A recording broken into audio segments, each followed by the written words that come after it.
My dear friends, I hope कि आपकी पढ़ाई बहुत अच्छी चल रही होगी और जनवरी 26 एग्जाम के लिए आपकी फर्स्ट रीडिंग हो गई है और एक आध रिवीजन शायद चल रहा होगा या हो गया रहेगा।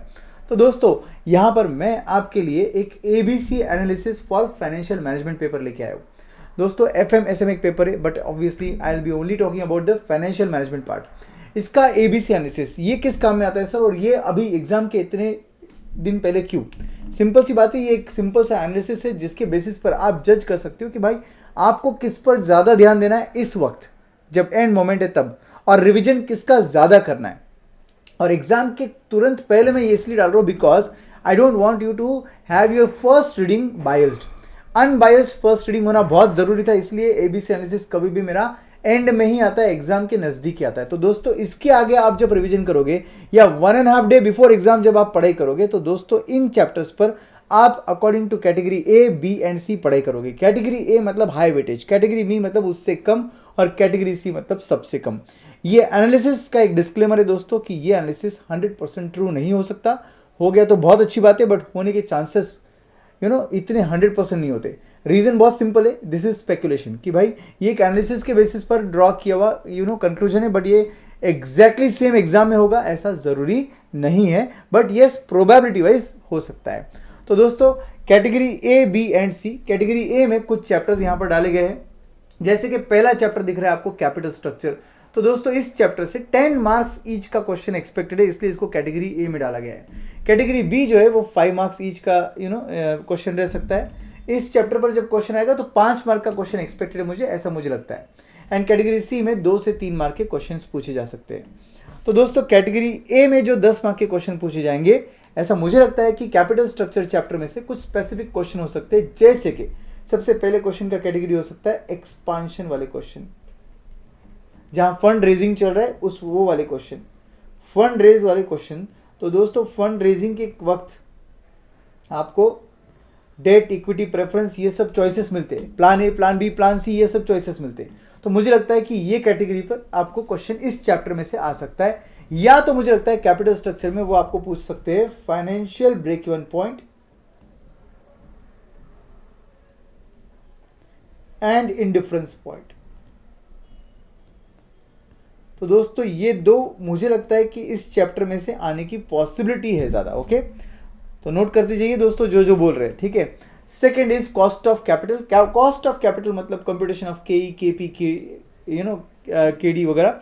बट मुझे लगता है कि overall weighted average cost of capital calculation पर क्वेश्चन आ सकता है, मे बी बुक वैल्यू और मार्केट वैल्यू, उसमें भी मुझे लगता है मार्केट वैल्यू बेसिस पर आ सकता है। So here I will write computation of weighted average cost of capital, वैक माने के KO, इस पर क्वेश्चन आने की पॉसिबिलिटी ज्यादा है।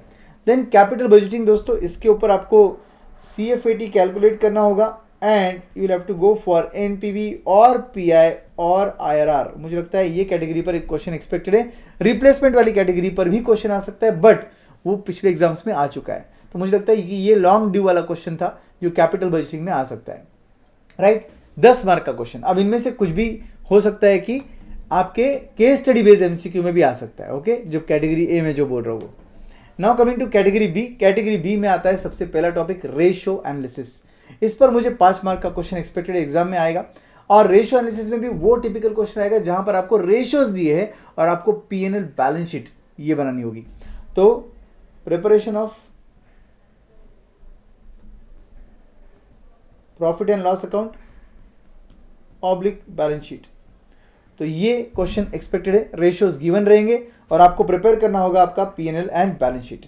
रिवर्स वर्किंग से प्रिपेयर होता है, आपको भी पता है। Then coming to second chapter in this category B, that is called management of working capital. मुझे लगता है इस बार मैनेजमेंट ऑफ वर्किंग कैपिटल में आपके पास मैनेजमेंट ऑफ अकाउंट रिसीवेबल पर क्वेश्चन आ सकता है, या फिर आपके पास आ सकता है क्वेश्चन ऑपरेटिंग साइकिल इस कॉन्सेप्ट पर, where you are suppose to calculate your working capital based on operating cycle, या फिर आपको normal estimation of working capital इस पॉइंट पर आपको क्वेश्चन आ सकता है एग्जाम में। ओके, तो 3 कैटेगरी के यहां पर क्वेश्चंस पूछे जा सकते हैं। Management of working account receivable, operating cycle में आपका वर्किंग कैपिटल का कॉन्सेप्ट, या फिर normal estimation of working capital जहां पे आप करंट एसेट्स और करंट लायबिलिटीज दोनों एस्टिमेट करके नेट आउट कर फाइनल आंसर निकालते हो।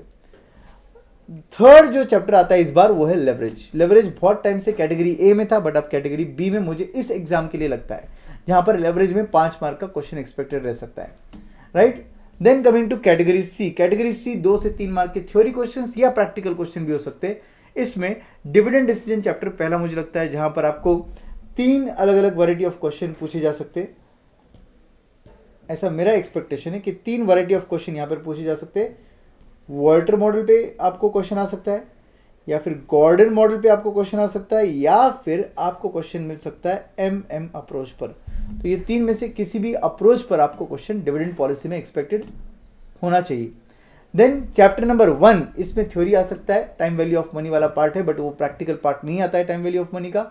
यस, थ्योरी क्वेश्चन आ सकता है, scope and objective of financial management. या फिर chapter number 6, types of financing, इसमें आप वेरियस सोर्सेज ऑफ फाइनेंस देख चुके हो, तो ये थ्योरी क्वेश्चन यहां से एक्सपेक्टेड है। तो ये आपका कैटेगरी सी रहेगा दोस्तों। तो ये एनालिसिस मैंने इसलिए दिया है ताकि आप 1.5 डे बिफोर कौन से चैप्टर पर ज्यादा ध्यान देना चाहिए और कौन से चैप्टर पर कम ध्यान देना चाहिए, प्रोबेबिलिटी के स्टडी के बेसिस पर, वो मैंने आपको यहां पर रखा है। आई होप कि आपकी पढ़ाई हो चुकी है, फर्स्ट रीडिंग हो चुकी है, और ये बेसिस पर आप आपका रिवीजन बहुत अच्छे से कर लोगे, और 1.5 डे बिफोर एग्जाम आपका जो टाइम स्पेंड होगा वो सही ढंग से होगा। Again I am telling you, this is just analysis, ये 100% ट्रू होना जरूरी नहीं है। All the best guys and see you in CA final. Bye bye.